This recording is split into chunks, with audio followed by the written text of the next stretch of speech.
Hi, my name is Melieka Fathi. I am a artistic director for my own dance company, Melieka Fathi Dance Company.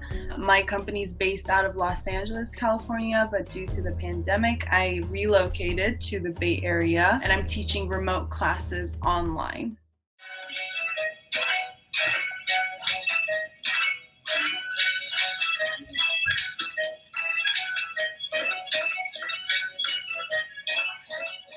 Moving to a format where I was recording myself in these performances at home was something I wasn't used to, but at the same time, as soon as I kind of stepped foot into the new normal world, I decided that I wanted to seek growth rather than stagnation. So the way that my personal classes are formatted, I've been teaching on Sunday mornings at 9 a.m. every week since the pandemic started. I have around 75 to 80 students every class. So we take about 4 to 5 weeks to really hone in on one choreography. The title of the class is Poetry Through Movement. And the reason that I call it that class is because we look at the literary format of the music. So it's a very interpretive style. A lot of the things that are spoken within the music we're mimicking with our gestures and our hands. In one song we had, it was talking about a burning candle. So it's a lot of those finger extensions that come with Persian dance, and at the same time we're kind of mimicking the different positions too. Some adjustments I make in order to mimic that in-person environment as much as possible would be after each segment, I have the students run the choreography in little bits and really get as close to the camera as they possibly can so I can hone in on those details. So I have them make adjustments after reviewing those segments multiple times. Converting to an online class format was something that I was a little bit hesitant about, only because that connection, that interpersonal connection that you establish with your students and your team members is compromised when you move to an online format.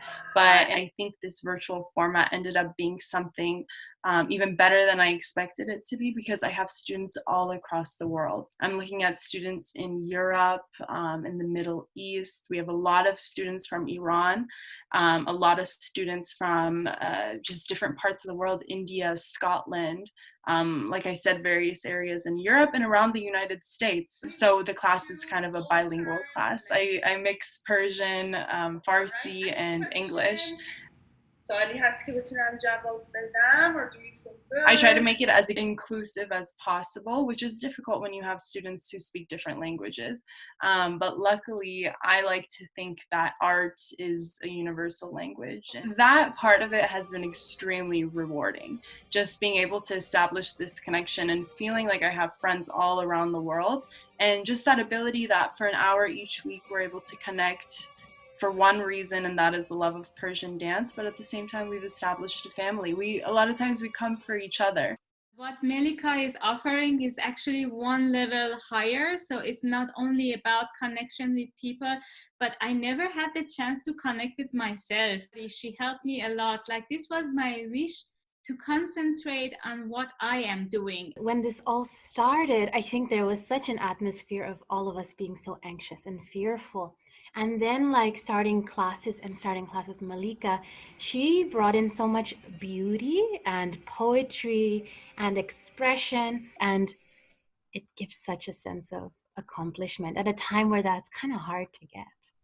The COVID pandemic really was a inspirational, complicated, difficult to navigate time period. It's given Iranians this accessibility that they otherwise never would have had, because politically they're not necessarily allowed to perform in front of mixed audiences, and a lot of these dance classes are things that are taught underground. So it's not only been a way to express myself artistically, but it's also been a way that I have established a connection with my culture and who I am as an Iranian American. And that Iranian identity is so rich, so ancient, so beautiful, and so introspective in a sense. We're a culture of artists, poets, dancers, performers in every single realm that you can imagine. All of these aspects really kept me grounded and pushed me to be somebody creative and be able to see myself as this dual identity and appreciate both sides of my culture. That connection, even if it's virtual, and kind of that passion that you exude while you're displaying your art is something that everybody can connect with. So luckily it's been pretty good.